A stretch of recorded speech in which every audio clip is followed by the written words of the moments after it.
আসসালামু আলাইকুম প্রিয় দর্শক, আপনাদের সবাইকে স্বাগতম জানাচ্ছি আজকের বাংলাদেশে আবহাওয়ার আপডেট ভিডিওতে। চলুন জেনে নিই আজকে রবিবার 29শে জুন বাংলাদেশের জেলাভিত্তিক আবহাওয়ার বিস্তারিত খবর। আজকে ঢাকা শহর ও আশেপাশের এলাকায় আজ সকাল থেকে আবহাওয়া থাকবে আংশিক মেঘলা, দুপুরের দিকে মেঘ বাড়তে পারে এবং বিকাল থেকে রাতের দিকে হালকা থেকে মাঝারি বৃষ্টি হতে পারে। তাপমাত্রা সর্বোচ্চ প্রায় 33 ডিগ্রি সেলসিয়াস, সর্বনিম্ন 27 ডিগ্রি সেলসিয়াস। এদিকে নারায়ণগঞ্জ, গাজীপুর এখানেও একই রকম আবহাওয়া থাকবে, দুপুরের পর হালকা বৃষ্টির সম্ভাবনা। চট্টগ্রাম শহরে বেশিরভাগ বৃষ্টি হতে পারে, ভোর থেকে সকাল পর্যন্ত বৃষ্টি না থাকলেও দুপুরের পর থেকে মাঝারি থেকে ভারী বৃষ্টি হতে পারে। সমুদ্র উপকূল এলাকায় ঢেউ স্বাভাবিক সবচেয়ে একটু বেশি থাকতে পারে। এদিকে কক্সবাজার সকাল থেকে আকাশ মেঘলা থাকবে, বিকেলের দিকে ভারী বৃষ্টি দমকা হওয়ার সম্ভাবনা রয়েছে, পর্যটকদের সতর্ক থাকতে হবে।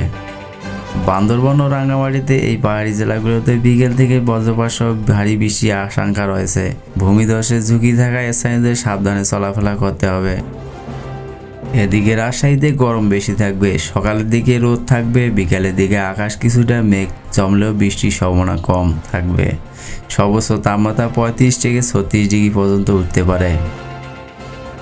চাঁপাইনবাবগঞ্জ, নাটোর এখানে গরম থাকবে, হালকা দমকা হাওয়া বইতে পারে। এদিকে রংপুর বিভাগে সকাল থেকে আংশিক রোদ থাকবে, দুপুরের পর থেকে হালকা বৃষ্টি হতে পারে। দিনাজপুর, ঠাকুরগাঁও, লালমনিরহাট এই জেলাগুলোতে বিকেল থেকে স্থানীয় বৃষ্টির সম্ভাবনা রয়েছে। তাপমাত্রা থাকবে প্রায় 32 থেকে 33 ডিগ্রির মধ্যে। খুলনা বিভাগে সকাল থেকে গরমে আর্দ্রতা বেশি থাকবে, দুপুরের পর আকাশ মেঘলা হবে এবং সন্ধ্যার দিকে হালকা বৃষ্টি হতে পারে। সিলেট বিভাগে সিলেটের সকাল থেকে বৃষ্টির সম্ভাবনা বেশি, সকাল থেকে হালকা বৃষ্টি শুরু হতে পারে, বিকালের দিকে বজ্রপাত সহ ভারী বৃষ্টি হতে পারে। দর্শক বন্ধুরা, এই ছিল আজকের আবহাওয়ার আপডেট খবর।